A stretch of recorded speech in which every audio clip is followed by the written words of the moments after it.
Hello, welcome to Thursday, March 13th. Today we're going to talk about detecting file changes in a folder. And the star of this tip, a class called File System Watcher. It is in the system.io namespace. And what it does is that it allows us to receive a notification when files or folders on our system are actually changed, whether they're created or deleted or renamed, or if in the case of a file, if it's updated. So you could write a Windows service that actually watches a particular FTP folder, and so you might have a trading partner that actually uploads an XML file or some comma delimited file, and then it would actually grab that file, process it, and perhaps import values into a database, or I can actually use it for the email newsletters that I send out.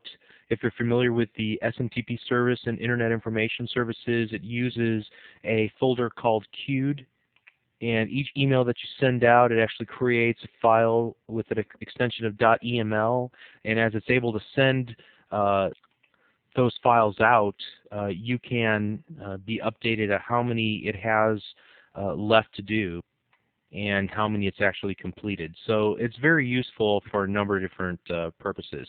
In this case, what we're going to do is just create a sample little application that allows us to see how this file system watcher works.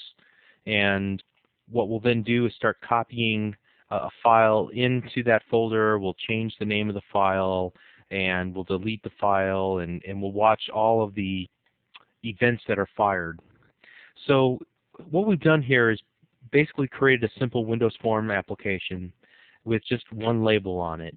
And what we'll put in that label are the actual events that get raised, or at least a notification of when that event gets raised. And so in our form load, we create a new instance of our file system watcher, and in the constructor we're going to pass in the actual path that we're going to monitor. So in this case, I've created a folder called test, and we're going to monitor that folder. We can choose to include subdirectories by setting that property. And then there's also this notify filter. The notify filter works with this first line called add handler watcher.changed address of onChanged.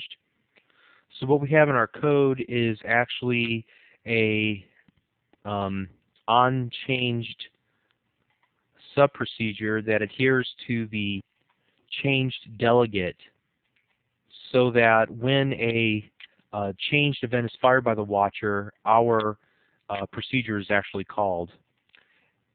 And so in the case of this line of code, this notify filter, it will allow us to describe what kinds of changes that we should be monitoring on that folder. In this case, the last time a file was accessed, whenever it's written to, this other one, whenever the attributes are changed, whenever the creation time is changed, whenever the directory name is changed, whenever the file name or the security level or the size of the file are changed. If any of those occur, then fire this onChanged event.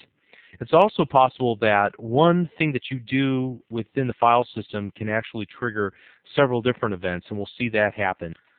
So in a like manner, when we added the handler watcher.changed, there's also three other delegates that we can also create events to handle, and the first one is whenever a file is created, whenever a file is deleted, and whenever a file is renamed. And they all basically adhere to the same method signature. You get the source and then a system file system event args passed to you, except for the case of the renamed, in which case you get a renamed event args. And the only difference is really that you are passed not only the old name but also the new name whenever a file is renamed. So you can basically, like we're doing here, just write these out to the label. So let's go ahead and give this a try. I'm going to fire it up.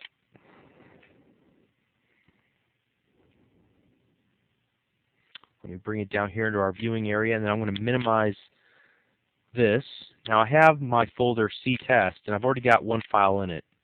Notice when I selected it, it triggered a changed vocabulary 1, but I just selected it.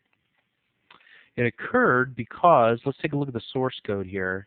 Whenever we had our notify filter, we added attributes. So whenever we select the attributes or get the attributes, then it's going to trigger that event. And whenever you select it, it's going to, in this case, grab some information from the file and display it on the status bar at the bottom. So that's why that happened. But let's go ahead and try some of the other things. Like, for example, let's rename it. So instead of vocabulary, let's just go vocabulary. And notice that two things fired. First of all, the renamed event fired, and also the changed event fired. And let's go ahead and modify its size. So I'm going to open this up, and I'm just going to get rid of one of our vocabulary words. I'll get rid of the word big word and save it, and it fired another changed event. And let's do one more thing here. Let's go ahead and rename it again, because I have one exactly the same on my desktop. And then let's cut it and paste it here on my desktop. You can see it there off in the background. And notice that the delete changed. Now let me go ahead and paste it back in here. Let me go ahead and select it, cut, and then paste it. And when I do, there is another changed, created event actually that occurs. So this is a very exciting feature. I can think of about a dozen uses for it, and I'm sure you can too. So hope you enjoyed this video. The source code for this tip is available to Gold members. Becoming a Gold member means that you get access to every video that we've ever created on this site, which amounts to now over, I believe, about 43 or 44 hours of content, plus the source code for most of the videos. So I hope this tip was helpful. Come back tomorrow for another .NET video tip, and I wish you an exception-free day.